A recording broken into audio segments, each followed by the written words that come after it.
computer, but not on the go. So, yeah, pretty cool stuff. And so when the Apple iPod came around, it had not so much storage, but as time went on, and I actually got some of the later ones, they had everything. Well, at first it started with a black and white screen. You actually had like buttons around the outside, right? But the later generations became more like this, where it was just a simple setup. So it became a lot more intuitive, very easy to use. But yeah, so the next iteration, there is a color screen, and you could, do movies and other things on there. And it was pretty cool. Yeah. Not a very big screen, mind you, but yeah, people could do everything, even play Doom on their iPod. And you say, Doom? Yep, pretty cool. So our next item is the actual iPod itself.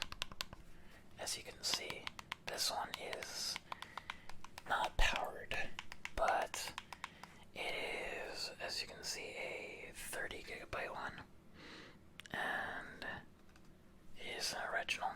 That is true. But yeah, very cool device, and it is very, very unique. Let's see, this one was produced in, I think, in the early 2000s. Yeah.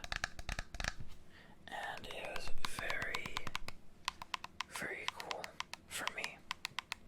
I used to bring it everywhere. This was my very first iPod. Yeah, but I remember you had the choice between white or black. And they actually also had a few special editions, but I think U2 was one of them, the band.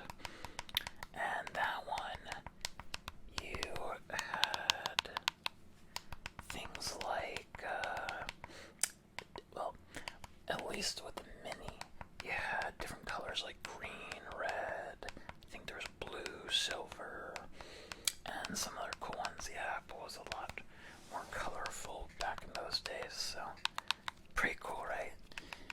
But yeah, but this was, you just would make sure you could press back, or you could, or actually, you could press forward or back, rewind, all the stuff that you could do with a CD player. And yeah, pretty simple. But yeah, they're made of metal, and they're very just nice things to use. But unfortunately, it's getting harder to make an iPod as useful nowadays with modern devices. But yeah, so. But there's also other cool things too, if you didn't know about the iPod. You could actually use it as an external hard drive. Yep, I knew some people that did that. So if you had to get a little extra stuff and your computer was running out of room, they're on here. Yep, I know.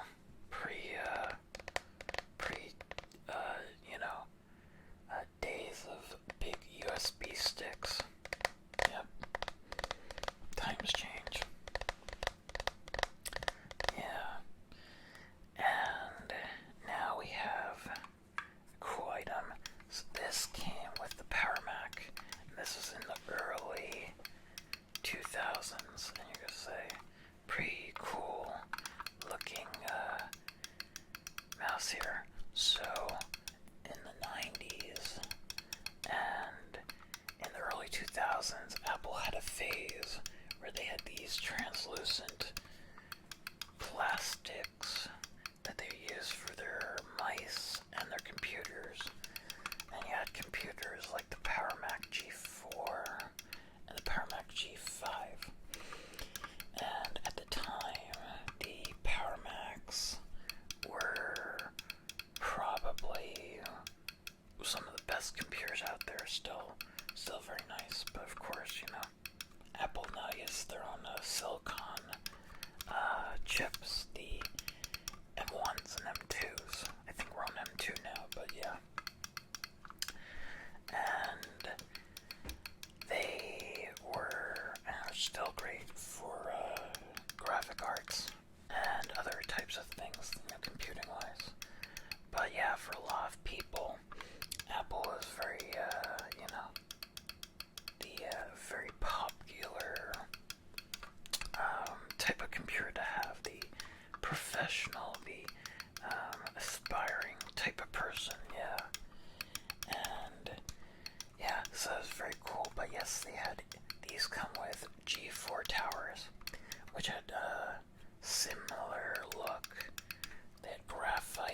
So very, very artistic, very different, and yeah, still love it to this day. Alright, and for me, speaking of G4s, I had a G4 laptop, and those were very nice. Mine was the aluminum, if I'm not mistaken. I later had a MacBook Pro, and that was a Intel dual core, which at the time was pretty good. Now it's like nothing. You got like 12 cores on a laptop. It's changed a lot. Yeah, so there is that. And now we move on to our next design. This one came out later in 2009 and was kind of a throwback design to the Apple Lisa. And it was a very simple, design.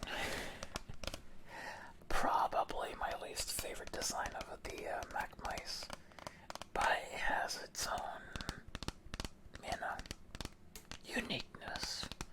But yes, you can see there's this little trackball here, and I think the idea was interesting, but the implementation wasn't the best. Every now and then Apple gets ahead of itself, but I still love their products. Yeah.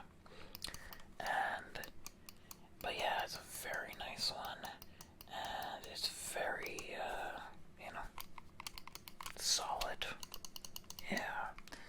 But Apple had gone to a more simple design by this point in time. As a matter of fact, that's actually when I got my MacBook Pro, and yeah, it's very beautiful devices. Of course, for the time, very thin bezels, and yeah, just a very cool device. And yes, but at one point Apple had decided that the PowerPC chips were not enough power-wise. So by around 2005, they had started switching, if I'm not mistaken, to that, or 2006. And not until very recently did they really switch to their own chipset and processor. But yeah, Intel had carried them for a long time, did a lot of good work for them, made stuff that really made their computers more compatible, and that's always a good thing for us consumers, right? So, and now we have our last item here, and this is the redesigned wireless mouse by Apple. So, yes, a lot sleeker than the Mighty Mouse, which I had just held in my hand, and the one previous to that, the Pro Mouse. But yeah, Apple had decided to go for a more sleek aesthetic, which, as you've seen over time, they have definitely achieved that for sure. But yeah, very light, very easy to use, just very nice in general. And you really can't go wrong with a mouse like this. Plus look how industrial this is. Yeah. It's very futuristic, sleek. Yeah. But now Apple has things such as the 5K Mac monitor, and before that they had the LED display, and they had the cinema display, HD cinema to be exact, and then they had the HD display which preceded that. But yeah, Apple's had a full line of monitors for quite some time, actually. Very, very nice ones to be exact, usually better than the competition. As a matter of fact, they were one of the first companies to have an LCD screen available